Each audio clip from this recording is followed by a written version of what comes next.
कौन कर रहा है विकास की बात और कौन कर रहा है वादे। चुनाव की दस्तक हो चुकी है और अब सवाल उठेंगे सीधा नेताओं से। वादों की दुकान चमकाने वाले भी मिलेंगे, लेकिन हम ढूंढेंगे असली विकास के खिलाड़ी। जनता की राय अब सामने आएगी, हकीकत दिखेगी बिना मेकअप बिना मास्किंग। जनता बोलेगी, सुनेगा नेता। औरंगाबाद वालों तैयार हो जाओ, क्योंकि अब की बार खबर होगी दमदार। ये सिर्फ न्यूज नहीं, ये है आपकी आवाज। तो आप जुड़े रहिए औरंगाबाद तक के साथ। औरंगाबाद तक, औरंगाबाद शहर का सबसे तेज न्यूज नेटवर्क।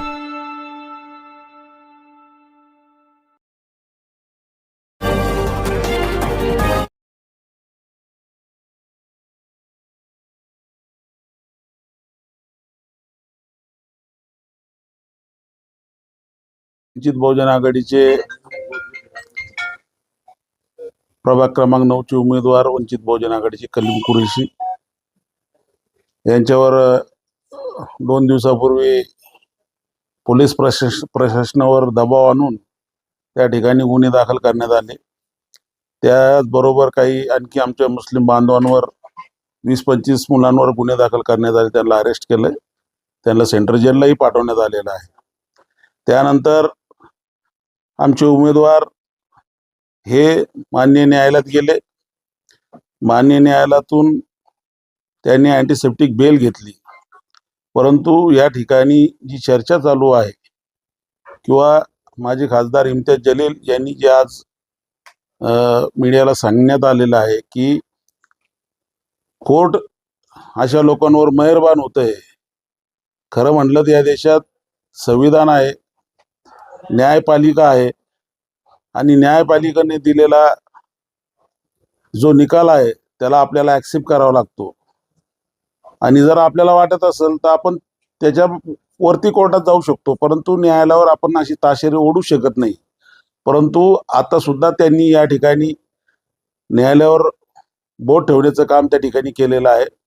मला आपल्या माध्यमातून एवढं सांगायचं आहे की पोलीस प्रशासनावर वारंवार जर दबाव आणत असेल आणि आमच्या उमेदवाराला त्या ठिकाणून लढण्यासाठी रोखण्याचा प्रयत्न जर होत असेल, मी या ठिकाणी आवाहन करतो की ज्या मुस्लिम बांधवांना, अनेक मुस्लिम बांधव आहे की ज्यांना त्या ठिकाणी अरेस्ट करण्यात आलेले, आता त्यांना सेंट्रल जेलला पाठवले, त्यांची बेल किमान इलेक्शन होईपर्यंत होणार नाही।